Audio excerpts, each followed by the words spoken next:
আবারও একটা অজানা মাছের রেসিপি নিয়ে চলে এসেছি আপনাদের সামনে। প্রত্যেকের অজানা না হলেও কারো কাছে হয়তো অজানা নামই হবে। নমস্কার বন্ধুরা, রূপার সিম্পল অ্যান্ড ডেলি লাইফে আপনাদের সবাইকে অনেক অনেক স্বাগত। আজ আমি আবার একটা মাছের রেসিপি নিয়ে চলে এসেছি, একদম সহজ রেসিপি। আমার আজকের রেসিপি হলো গুড়জালি মাছ কষা। কিভাবে তৈরি করেছি সেটাই আপনাদের সাথে শেয়ার করছি। তাহলে সঙ্গে থাকুন, দেখতে থাকুন আমার আজকের রেসিপি গুড়জালি মাছ কষা। আশা করছি আপনাদের ভালো লাগবে। নতুন যারা দেখছেন প্লিজ বন্ধুরা আমার চ্যানেলটা সাবস্ক্রাইব করে আমার পাশে থাকুন। পুরনো বন্ধুদের অনেক আন্তরিক শুভেচ্ছা আর ভালোবাসা জানিয়ে রেসিপি শুরু করা যাক। গুড়জালি মাছের কষা বানানোর জন্য এখানে আমি একটা গোটা গুড়জালি মাছ নিয়ে নিয়েছি। বাজার থেকে এটা ওরা কেটে দিয়েছিল, আমি পরিষ্কার করে ধুয়ে নিয়েছি। এই মাছের নামটাও হয়তো আপনারা অনেকে না শুনে থাকবেন, কিন্তু এটাও দুর্দান্ত স্বাদের মাছ। এটাও কিন্তু ওই পার্শে মাছ আর ভাঙর মাছের মতোই দেখতে, কিন্তু স্বাদটা একটু অন্যরকম, ভীষণ মিষ্টি খেতে। এটাও কিন্তু মিঠা জলের মাছ। এই মাছটাও কিন্তু শীতকালেই পাওয়া যায় বেশি। শীতকালে বিভিন্ন ধরনের মাছ পাওয়া যায় বাজারে, আপনারা দেখে থাকবেন। শীতকাল মানেই ভীষণ রকম খাওয়া দাওয়ার সমারোহ, যেমন মাছ তেমন মানে সবজি সবটাই কিন্তু শীতকালে বেশি পাওয়া যায়। আমি একটু মাছগুলোতে নুন হলুদ দিয়ে নিয়েছি, ভালো করে মাখিয়ে নেব।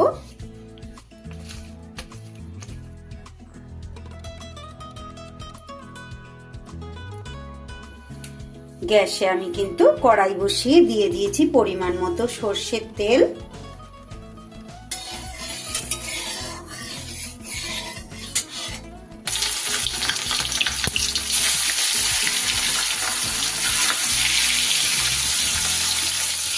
মাছগুলোকে কিন্তু আমি সুন্দর করে লাল লাল করে ভেজে নেব। আপনারা কিন্তু কমেন্টের মাধ্যমে অবশ্যই আমাকে জানাবেন যে আপনারা কে কে এই মাছ খেয়েছেন বা কে কে এই মাছের নাম শোনেননি, অবশ্যই কিন্তু আমাকে জানাবেন। আমরা তো এটা গুড়জালি মাছ বলেই জানি। সত্যি খুব মিষ্টি মাছ।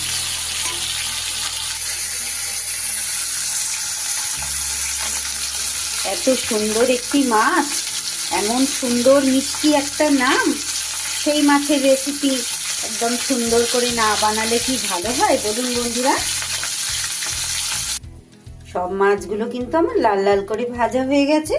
এবার এই মাছ ভাজার তেলের উপরে দিয়ে দিলাম একটা তেজপাতা, দিয়ে দিলাম একটু গোটা জিরে। ফোড়নটা থেকে সুন্দর গন্ধ বেরোলে দিয়ে দিচ্ছি বেশ মাঝারি সাইজের দুটো পেঁয়াজকে আমি খুব কুচো করে কেটে নিয়েছি। এই জায়গায় আপনারা কিন্তু পেঁয়াজটা ঘষে বা বেটেও দিতে পারেন, মানে পেস্ট করে। আমি কিন্তু কুচিয়েই দিয়েছি। আরও একটা অজানা নামের মাছের রেসিপি আপনাদের সাথে শেয়ার করছি বন্ধুরা।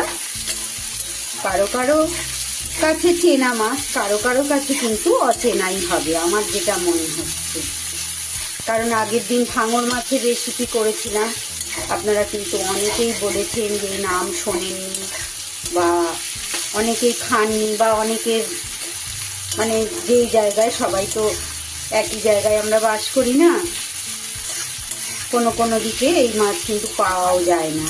সব রকম মাছ সব জায়গায় তো পাওয়া যায় না। পেঁয়াজটা যাতে তাড়াতাড়ি ভাজা হয় তাই দিয়ে দিচ্ছি নুন। পেঁয়াজের উপরে নুন দিলে কিন্তু নুনটা খুব তাড়াতাড়ি নরম, পেঁয়াজটা খুব তাড়াতাড়ি নরম হয়ে যায় আর লাল লাল হয়ে ভাজাটাও হয়ে যায় খুব তাড়াতাড়ি। পেঁয়াজটা যে এইরকম লাল লাল ভাবে ভাজা হয়ে যাবে, এইবার আমি এখানে পরিমাণ মতো একটু হলুদ গুঁড়ো আর একটু কাশ্মীরি লঙ্কার গুঁড়ো দিয়ে দিলাম। কাশ্মীরি লঙ্কার গুঁড়োটা যদি এইরকম তেলের উপরে দেন না বন্ধুরা, খুব সুন্দর কিন্তু কালার হবে। আর যেহেতু এটা কষা, মানে মাংসের মতো করেই কষা কষা রান্নাটা করব, তাই জন্য লাল লাল রংটা তো একটু খুবই প্রয়োজন।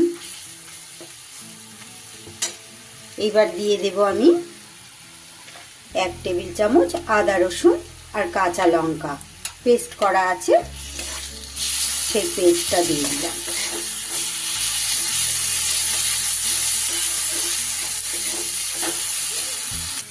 এবার আমি দিয়ে দেব এর মধ্যে 1 চা চামচ জিরে গুঁড়ো। আদা রসুনের কিন্তু কাঁচা গন্ধ আমার চলে গেছে, সুন্দর করে কষিয়ে নিয়েছি। এবার আমি দিয়ে দিচ্ছি একটা বড় সাইজের টমেটো কুচিয়ে রেখেছিলাম, সেটা দিয়ে দিলাম।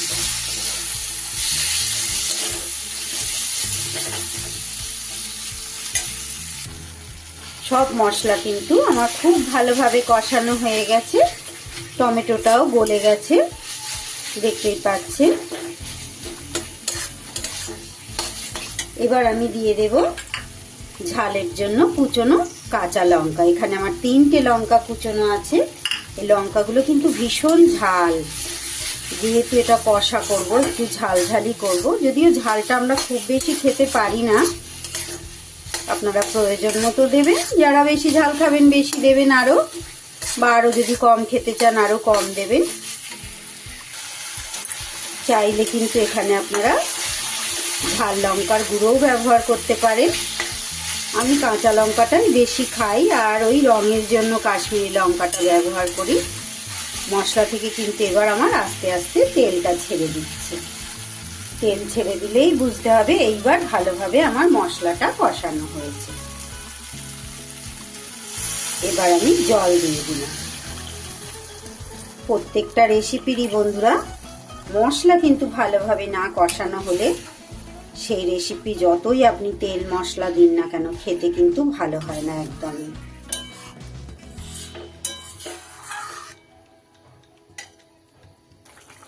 মিনিট 2 খুব ভালো করে গ্রেভিটা ফুটে গেছে। এবার ভেজে রাখা মাছগুলো আমি দিয়ে দেব। মাছগুলো দিয়ে আরো 2-3 মিনিট ভালো করে ফুটিয়ে নেব। খুব সুন্দর করে 2 মিনিট আমি ফুটিয়ে নিয়েছি। এইবার দিয়ে দেব উপর থেকে আমি ধনেপাতা কুচি, আর দেব একটু গুঁড়ো গরম মশলা।